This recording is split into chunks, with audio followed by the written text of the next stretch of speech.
Welcome, everyone. Another episode of Connecticut Real Estate Edge. I have a really special guest on with us today, Mr. Cameron Norfleet of Trania Real Estate. Did I pronounce it right? It's Trania, but it's Trania, okay. So the reason Cameron's a special guest is because, number one, the guy's a real estate guru, specifically Connecticut real estate, and he's known as the investor's realtor. He works with a lot of real estate investors.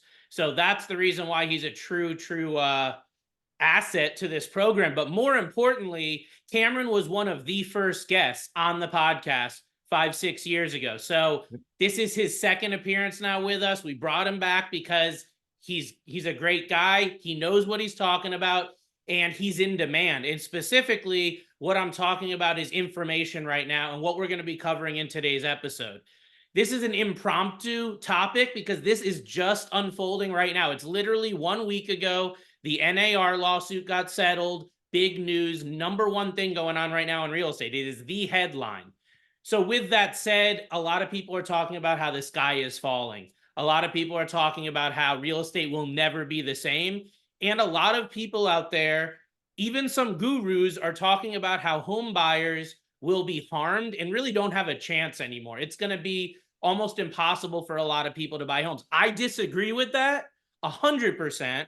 And I think you do too. And in this episode, that's what we're going to unpack is how does this NAR lawsuit affect home buyers? We don't care how it affects realtors, lenders, everyone else. They're making money off of these transactions. I'm talking about the home buyer, the one that really matters, and the listener of our show here today. So Cameron, again, thanks for coming on with us, and let's kick this thing off, okay? Absolutely. Let's do it. All right. So what I want to really start out with is talking about you providing us with an in-depth explanation of the lawsuit, the settlement that happened with the National Association of Realtors, and take that one step further by talking about the implications to home buyers. Right. So basically the National Association of Realtors, aka NAR, they were in a lawsuit, along with some other like larger brokerages. They were also in the lawsuit, but NAR recently put out a settlement proposal. Just so you know, it's not finalized as of yet, but it's a proposal for a settlement as of the recording of this podcast. Whereas they agreed to pay $418 million in the settlement. And part of the agreement would be that they are decoupling the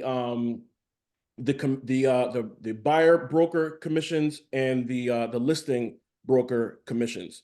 So just to give a little bit of history with that, historically what has happened is that a seller and a buyer and a listing agent would come together and make an agreement to say the broker is going to be paid X amount of commission, okay, and then that out of that commission, the buyer's agent would also be compensated from those same proceeds. Okay, so what this agreement aims to do is to decouple that. So now going forward, the buyer's agent will not be compensated out of those commissions. That's really the biggest thing that's coming out of this. How does that affect home buyers? Well, that affects home buyers in that they will likely now, after this is settled, if it's settled in the same way that this settlement agreement puts it out to be, the buyers will have to pay their own agent. Okay, and that's pretty much how it affects home buyers.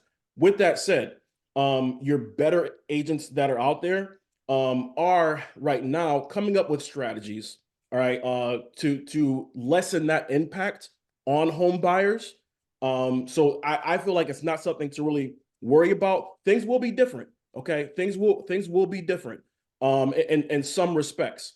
But does it make home buying unattainable? Not at all. It will be different than it has been, but it will not be unattainable. So I wouldn't necessarily worry about it so much.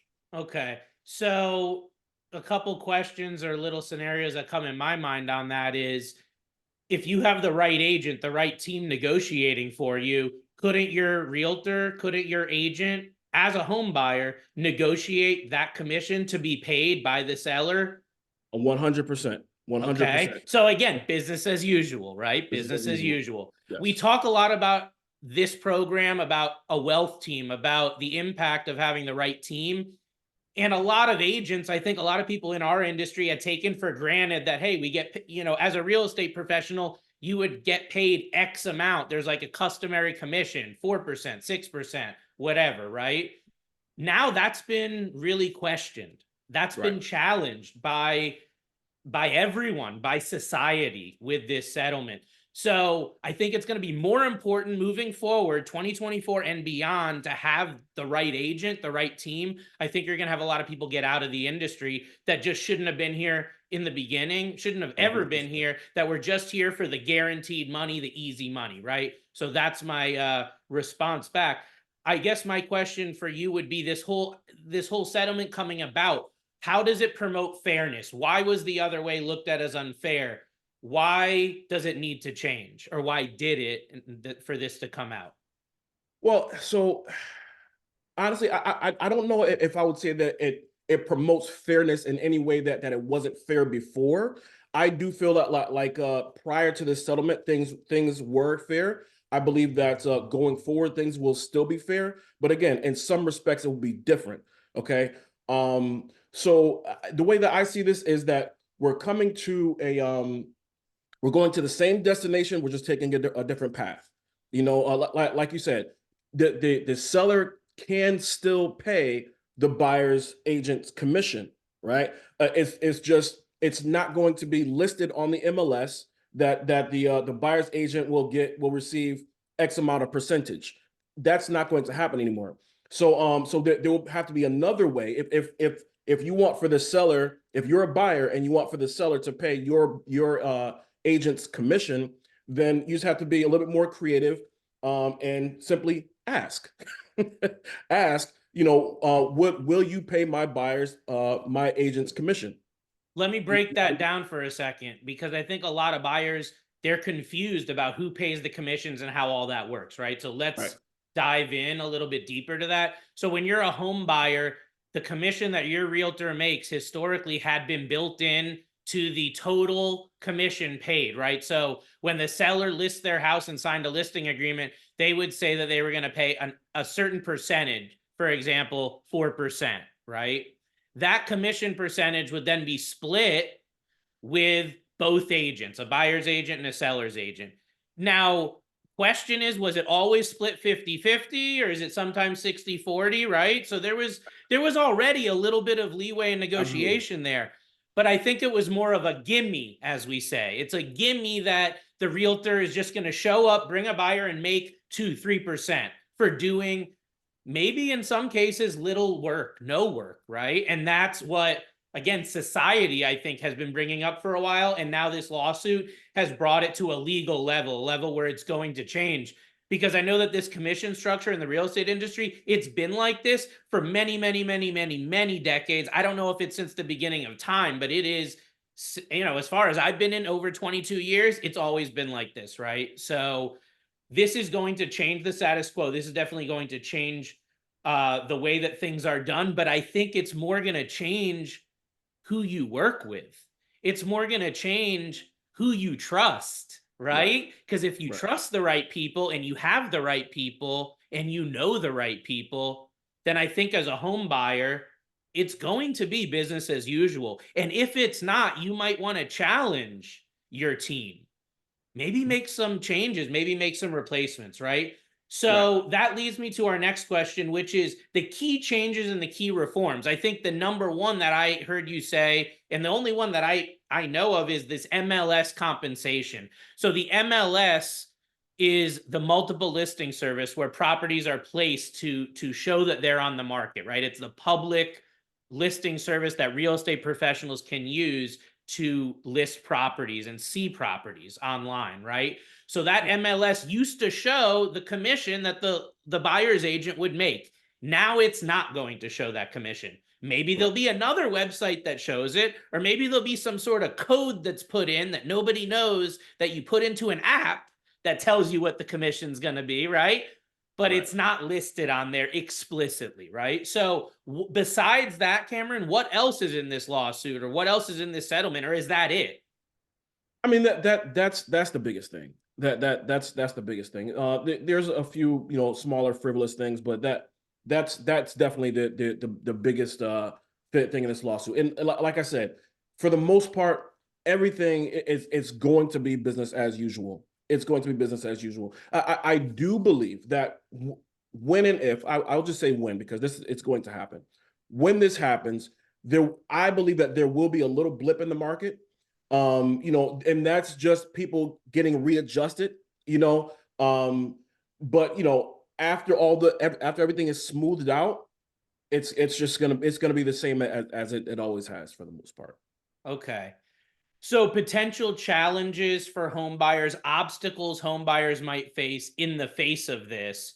And I think the context is that, as we're talking about, if you've got a certain arrangement, a certain caliber of professional, I don't think this is going to be a challenge. And I'm hearing that from you too. This shouldn't be an obstacle. I think the people that you're hearing out there that are saying it will be, and that are insinuating that it's going to be a problem, are going to be the ones that it is a problem. It's kind of like the self-fulfilling prophecy, right? But assuming that our listeners are working with an agent that maybe is new, novice, or doesn't know how to navigate this, and then they're being told as a home buyer, you need to pay your realtor commission, right? You need to pay a realtor, a real estate agent now, an amount that you wouldn't have had to pay them 6 months ago, a year ago. So that harms home buyers, right? That's an obstacle for home buyers. Do you see agents already talking about, like, is that what we're talking about here? Is an agent that doesn't feel comfortable negotiating their commission saying up front, hey, if I'm going to work with you, you're going to have to pay me $500 to go show you homes, or you're going to have to pay me a 1% commission when I find you a home at the closing, and it's going to be you that pays me that. Is that what you see? I am seeing that. That and a lot more. I see a lot of just worry in general amongst real estate agents, because I'm in plenty of different Facebook groups and different groups and things of that nature. So a lot of real estate agents are really concerned about this, and rightfully so, because it's changed. People just don't adapt very well to change. But so here's the thing. I would not say that no buyer is going to end up paying their real estate agent out of pocket. I'm not going to say that. That is an option. You have to understand that you have options. Paying your real estate agent is an option. Asking the seller for a concession, and asking them to pay your realtor, that is an option. Okay, so what you want to do when you are interviewing real estate agents to possibly work with is ask them these questions. Okay, what are my options to as far as paying you? Now, if their only option is, well, you have to pay me X amount out of pocket, if that's the only option that they offer you, you may want to consider interviewing other agents as well. Okay, but the thing is, you have options.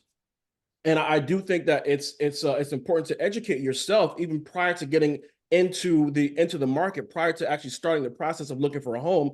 Educate yourself on those options that you may have, so that when you do end up interviewing your agents, you actually have an idea of what you're talking about as well. And you can ask those leading questions that you already know the answers to, so that you can tell if this is somebody that actually knows what they're talking about.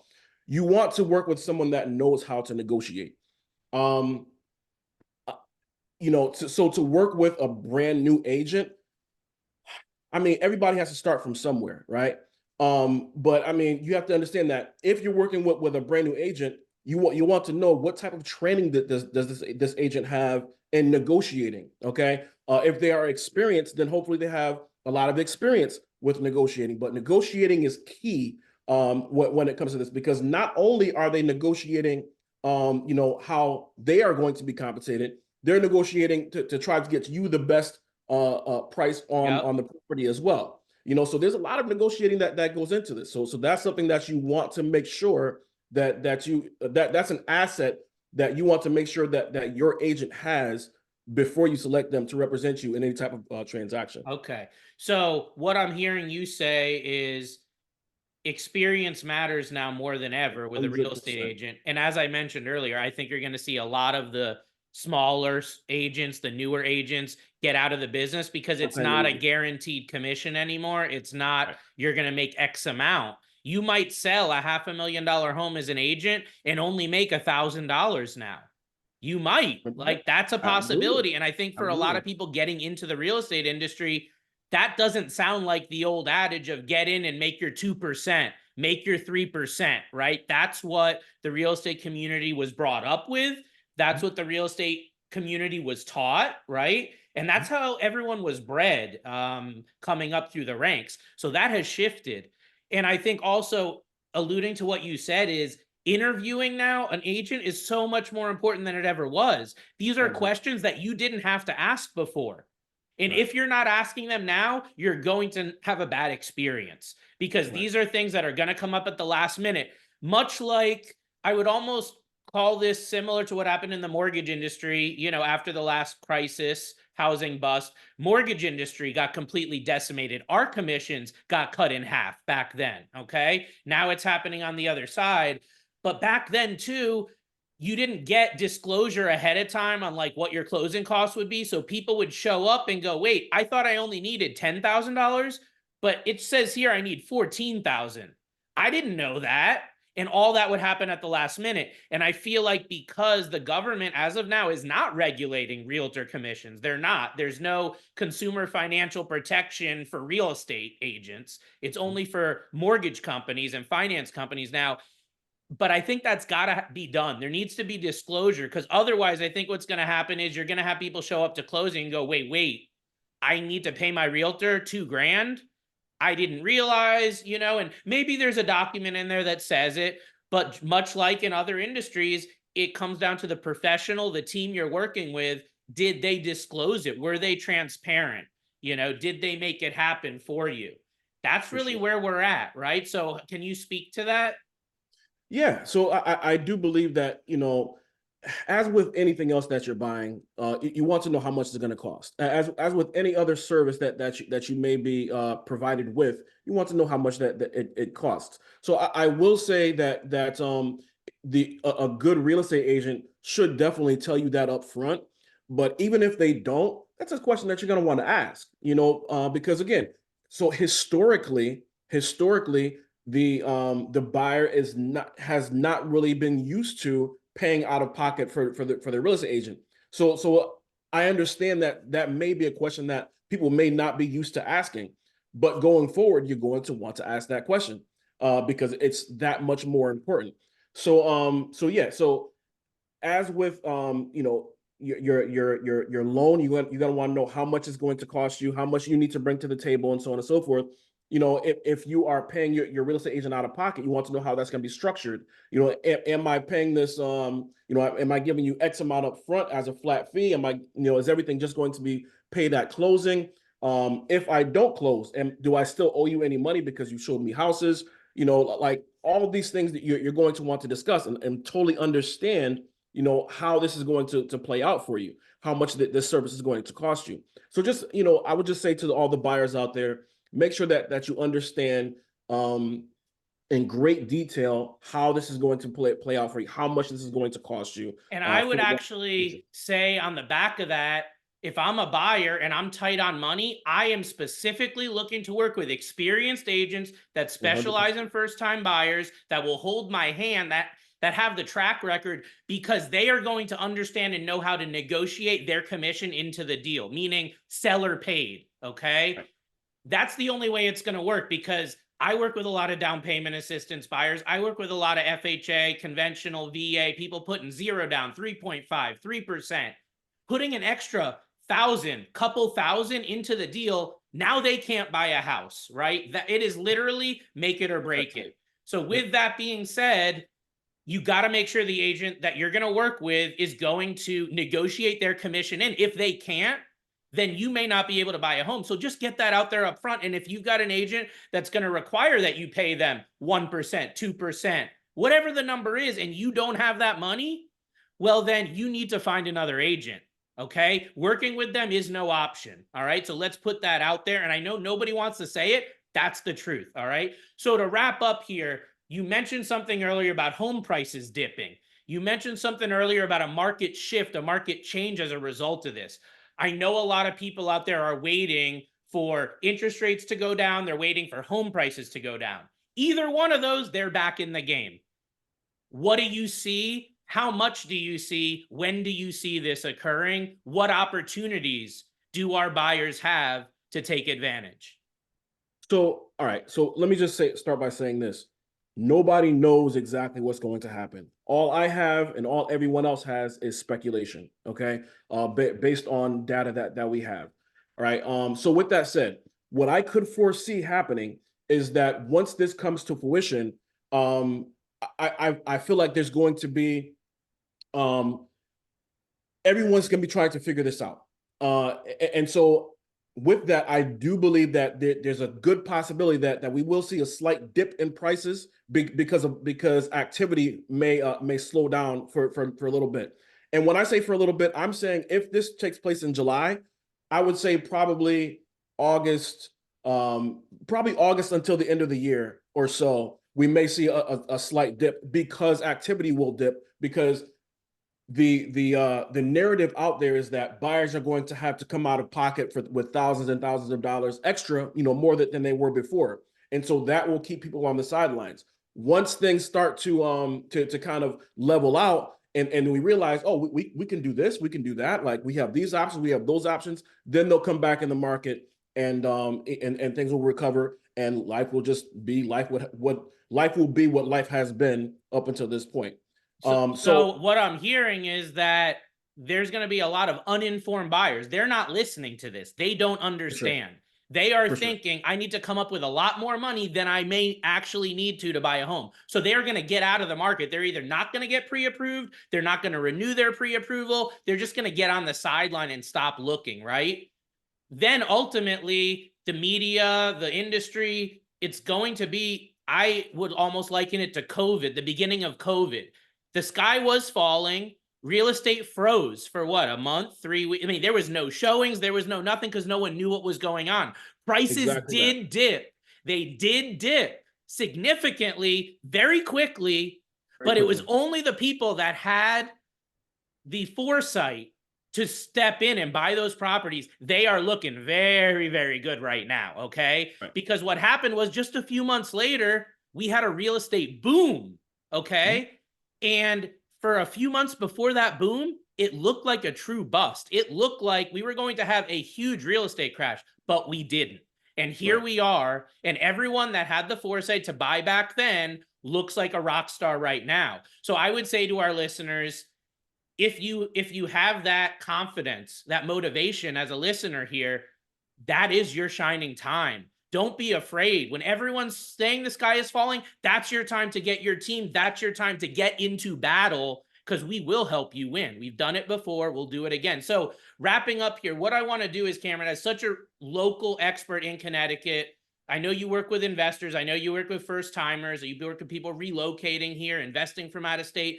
Tell everyone how they can reach out to you if they want your expertise and your collaboration in their home buying process. Sure thing. So I'll say first, you can email me. That's Cameron at Trania.com. Cameron is Cameron. Trania is Triniayah. So you can email me. You can go to my Instagram, and my Instagram is just my name, at Cameron Norfleet. You can go to my website. That is CameronNorfleet.com. Plenty of ways to contact me. You can just Google me and find a way to contact me. I'm I'm all over the interwebs. So that's what you want, guys. You want a realtor that's prominent locally. Reputation matters when you're putting in an offer. Like, you look at it and go, who's that realtor? But then you have someone that's got that local presence. People know the name. Hey, they know that there's credibility there. So That's the real thought and the seed I want to plant with everyone, is using this opportunity to strengthen your personal team, using this opportunity to work with the best caliber professionals. Real estate now, I feel like more than ever can be likened to other industries, even like medical, because having someone with the credentials, with the market share, right? With the local presence, the reputation is going to matter more because of this settlement, because of this lawsuit and the repercussions of it than it ever did before. So for everyone that's looking for that guidance, Cameron is great on the real estate side. As always, I'm happy to help put together that financial blueprint for you when it comes to your pre-approval, whether you're a first timer, investor, whatever. There's so many loans, so many options out there. Reach out. Let's do that. Let's put that together. Let's get you to where you need to be. And let's create not only a great wealth team to get you into the home, but let's create legacy, right? Let's create long-term wealth for you and your family. So I hope this has given everyone some motivation. I hope it's given you confidence to move forward in the current market, because I know there's a lot of confusion out there. Cameron, I want to thank you again for taking your time out to be here. And this is Robert Weinberg signing off. Take care, everybody. Thank you.